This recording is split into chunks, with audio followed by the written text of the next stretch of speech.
Your relationships are formed based on all of your conversations stacked end to end. So it pays to get rid of the mechanical things that cripple them. For starters, consider these 4. First, pet words and phrases.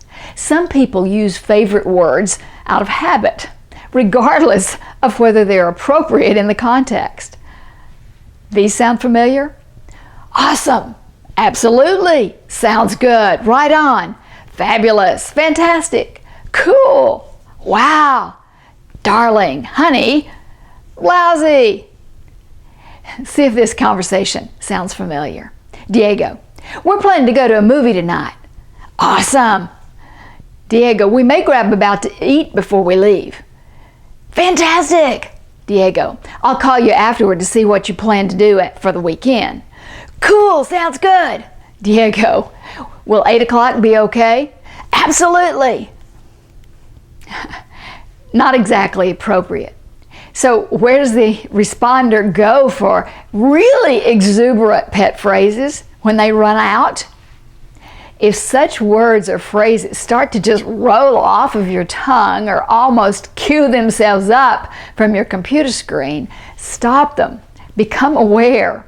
Appoint a family member or colleague to call you out on that habit by signaling you every time you start to use one of those pet phrases. Eventually, you'll break the habit. Another habit, complex words used incorrectly. A large vocabulary does have merit. If you're reading and the author uses those unfamiliar words, you don't have to look it up. You understand the term.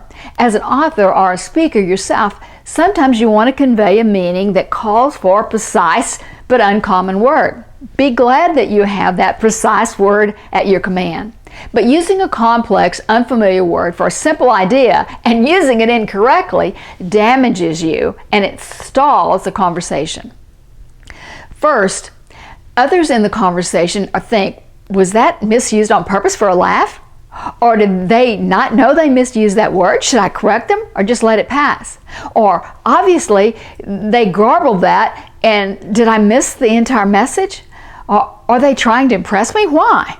Any and all of these thoughts, of course, derail the intended communication. Another crippling mechanical thing is insistent chatter.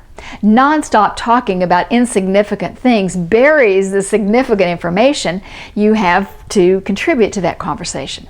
Recently, I heard a colleague talk and make this particular remark about a peer in the office. He says, Katie's bright. Particularly, she brings up good points and she contributes something to the discussion when Daniel brings up a point in a meeting. She always just goes on and on and on with so many details. By the time she finishes what she's saying, we've forgotten what her point was. Another crippling thing, too much information. Unless your listeners are very close friends or family members, people really don't want to know about your surgeries, your ex-spouse's infidelities, or your financial woes. Sharing with your clients, your workplace peers, or your conference buddies may relieve your stress momentarily, but long term it may make you the victim of gossip, career upheavals, or even lawsuits. At the least, you'll be cause for boredom. Likewise, other people resist your asking personal information. For the most part, they do not want you to give them so much detail of your medical diagnosis, the performance appraisals, or anything to do with their finances. Asking for such information puts you on their do not trust this dunderhead list. Communication is the cement that binds people together. So don't let these blunders wreak havoc with your relationships.